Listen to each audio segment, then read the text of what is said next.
Assalamualaikum warahmatullahi wabarakatuh. Ashama harka fuunee akkam jirtan dhaggeeffattoonni YouTube chaanaalii Soof Umaraati. Egaa viidiyoon keenya kanarraa kan ilaallatu P2P dhaan kan wal qabatedha. P2P'n yeroo ammaa kana appilikeeshinoota hunda irrattiyyuu cufamaatiin jira.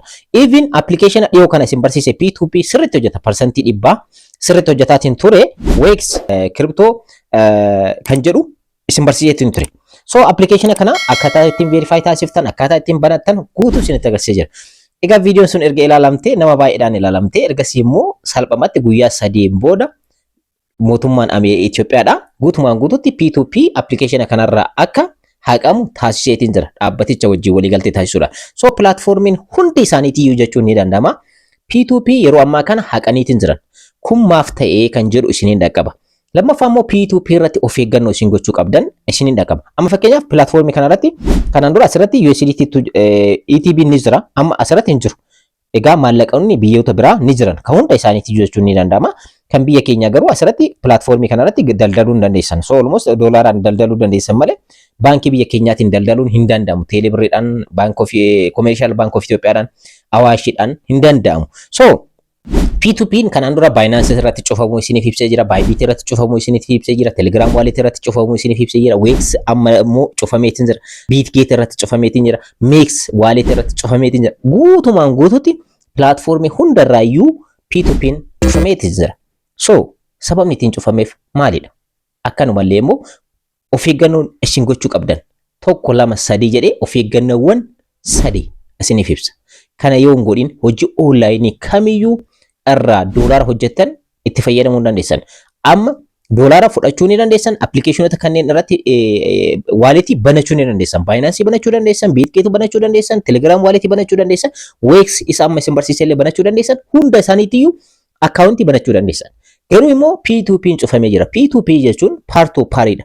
Nama tokko as jira, inni kun maal qaba? Doolaara qaba.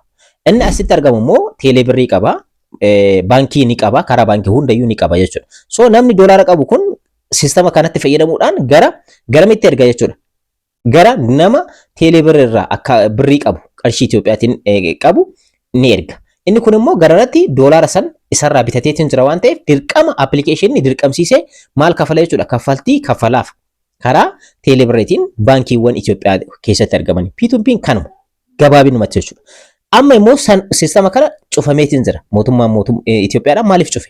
Detail wajjin kan ilaalu ta'a. Hanga dhumaatti nafana turadha. Warroonni yeroo jalqabaatiif gara YouTube chaanaalii kanaatti dhuftan, YouTube chaanaaliin kun barnoota teekinooloojiidhaan wal qabate guutumaan guututti cover goonee kanarratti hojjannudha. Hojiiwwan dhaabbata ta'an reaction video fi kan kana fakkaatan asirraa argachuu dandeessan. Kanaaf warroonni hanga ammaatti join taasisin subscribe, like, share gochuun irraanfatinadha. Daayi gara barnootichaatti. Mee jalqabarratti P2P'n maaf cufame? Wajjin haadha qabu. Egaa baankiin biyyoolessaa Itoophiyaadha. Egaa ibsa baase irratti kanaan dura irra deddeebi'ee isiniif ibseetiin jira. Namni kamiyyuu kiriptookaaransii adda addaa daldaluu hin danda'u kan jedhu seera mataa isaa baaseetiin jira. Ergasii immoo pilaatfoormiiwwan adda addaa wajjin waliin haasa'uudhaan P2P'n guutumaan guututti maallaqni Itoophiyaadha P2P irratti akkan hojjenne haqameetiin jira. Kun waliigaltee pilaatfoormiiwwan kunniin mootummaan Itoophiyaadha seerri isaa hin eeyyamu waan ta'eef taasisedha. Sirri biyyattiidha maaliif kiriptookaaransii dhorke? Kanas gabaabinaan isiniif ibsu. Kiriptookaaransii namoonni daldala seeraan alaa irratti bobba'anii ittiin hojjetan. Egaa wanjaloonni gurguddoo ta'an kan ittiin hojjetaman karaa kiriptookaaransii adda addaatiin jedhameetiin kan amanamu. Anis ittaan amana real waan ta'eef jechuudha. Sababni isaas karaa kiriptookaransiitiin kaffaltiiwwan hin taane kan kaffalaman jechuudha. Kiriptookaaransii kanneen irratti kaffaltiin adda addaa ni adeemsifama.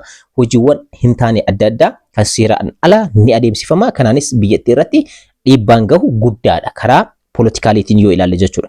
Karaa biraatiin immoo yeroo ilaallu maallaqa kiriptookaaransii kanarraa biyyattiin keenya koomishiin isheen argattu hin jiru. Kanaan mootummaan biyyattiidhaa yeroo adda addaa kan qeeqaatiin turee fi kanas yeroodhaan booda wanti tokko ni dhufa jenneetiin eegna abdiidhaan jechuudha. Akkuma pilaatfoormii biyyoota tokko yoo ilaaltan doolaara fudhachuu danda'an, gurguruu danda'an pilaatfoormii akkasiisan qophaa'uu danda'a. Kana keessatti immoo hojiiwwan informationoota sobaa kan ta'an tokko kanaan dura isiniin dhaqqabeetiin jira. Dhaabbanni guddichi baankii biyya keenyaa kan ta'e CB egaa Commercial Bank of Itoophiyaa jechuudha. Pilaatfoormii tokko beeksiseetiin ture. Pilaatfoormiin kunis CB Connect kan jedhamu doolaara yookaan immoo dhaabbata kanarratti asirratti haa ilaallu. CB Connect applicationatu jira. So application kana P2P irratti adeemsifamaatiin jira. Maallaqa online irratti hojjetan doolaara asirratti fudhachuu dandeessanii jedhanii namoonni baay'een information kana cover isiniif gochaatiin jiran. Namoota baay'eetu irratti hojjete asirratti ilaaluu dandeessan. Namoota baay'eetu ana hanga ammaatti irratti hin hojjenne.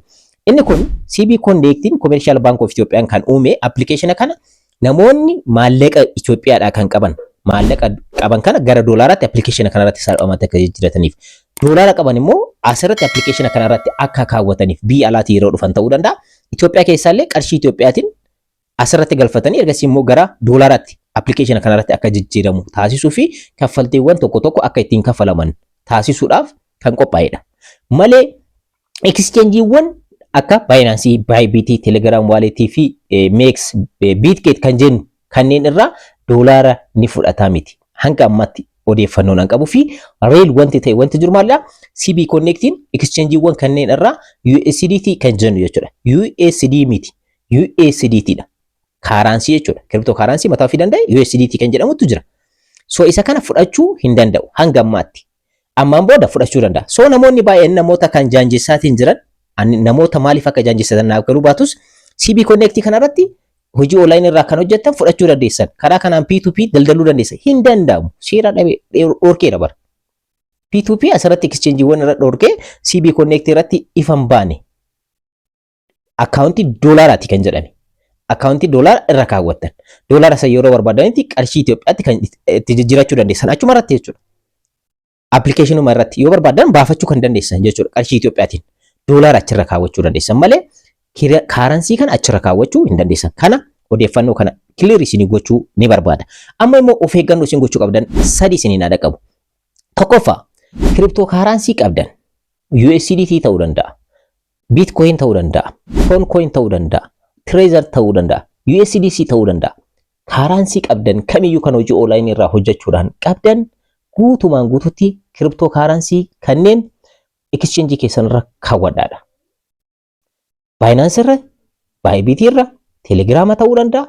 Kamiyyuu haa ta'u exchange sana irra isiniif haa ta'uti hold godhaatii tursiisadha. Ni dabala malee hin hir'atu. Tokko isa kanadha.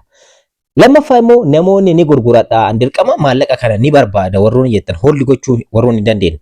Hold godhaa waan isiniin jedhuuf yeroodhaan booda wanti haaroof dhufuu danda'a waan ta'eef wanta haaroo sanitti akka fayyadamtaniif hangasii hold godhaa. Gidduu kana keessatti iskaamarootaa fi hattoota baay'eetu uumamaatiin jira waan ta'eef jechuudha. So warroonni immoo gurgurachuu barbaadan akkamitti gurgurattan?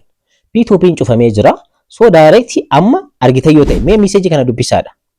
Warroonni doolaara gurgurachuu barbaadan na biratti gurguradhaa isinirraa bitaa jedha mucaan kun. Namoonni akkanaa kun message baay'eetu barraayaatiin jira. 1000 jechuudha. So ergasii immoo nama sirriidha naa kafalatanii doolaara keessan nama sanitti ni ergitanii fi ergasii immoo nyaatee achumaan bada. Namoota baay'eetu nyaatamaatiin jira waan ta'eef of eeggannoo akka gootaniif. Even gurguradha jettanii yoo yaaddan immoo nama sirriitti amantanitti ergadha. Eenyuyyuu haa ta'u. Adama fakkeenyaaf USDT ni bitaa ni gurgura rakkoota kan qabu. Garuu immoo nama amantan qofatti ergadha. Warroonni nu biratti gurgurachuu barbaadan kontaaktii na gochuu dandeessan karaa kanneeniin. Garuu immoo nama amantan qofatti gurguradha. Tokko isa kanaadha. Lammaffaa immoo pilaatfoormiiwwan adda addaa dhufanii jiran jedhanii kan asirratti beeksisan jiran. Pilaatfoormii amma Wex kan jedhamu kan isin beeksiseef isa sirrii waan ta'eef pilaatfoormiiwwan kanneen irraa of eeggadhaadha. Isa iskaamarootaan yookaan immoo hattootaan qophaa'etu jira. Yeroo ammaa kana appilikeeshinaa tokko uumuun hedduu tokko salphaa ta'ee jira.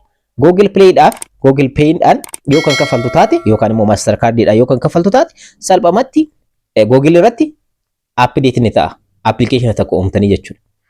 Ergasii immoo appilikeeshina sana irratti P2P ni daldalama jedhamee pilaatfoormicha irratti wanti hundumtuu edit ni ta'a ni qophaa'a sooftiweeriidhaan. Ergasii immoo achirratti ni daldaladhatanii doolaara achirra galchitanii taatan jechuudha. So appilikeeshina real hin ta'in kan amantummaa irraa hin qabne gonkumaa irratti hin galmaa'ina. Wanta real ta'e qofa isin fiduuf kanaaf isa lammaffaadha. Sadaffaa of eeggannoo isin gochuu qabdan hojiiwwan seera alaattu asirratti adeemsifamuu danda'a waan ta'eef maallaqa kana mootummaan kan asirraa P2P kan cufsiiseef waa tokko malee miti. So kanaaf of eeggannoo sadaffaadha. Seeraanis walitti bu'uu dandeessa waan ta'eef of eeggannoo cimaa gochuu qabdanii jechuudha. So gabaabinumatti har'a cover goonee kan ilaalle waa'ee P2P'ti. Information gahaa ta'e akka argattan abdiin qaba. Yaada qabdan, qeeqa qabdan waan hundayyuu comment irratti naaf barreessaa. Kanarraa asirratti xumuree jira. Yeroo itti aanu immoo viidiyoo biraatii fi akkanumallee barnoota biraatiin walitti deebina. Hojiiwwan onlaayinii teekinooloojiidhaan wal qabate reakshin viidiyoo garaagaraa argachuu barbaadan bakki itti argamtan bakka sirriidha. Kanaaf warroonni mana kanaaf haarawaa taatan subscribe, like, share gochuun irraa hinfatinaa.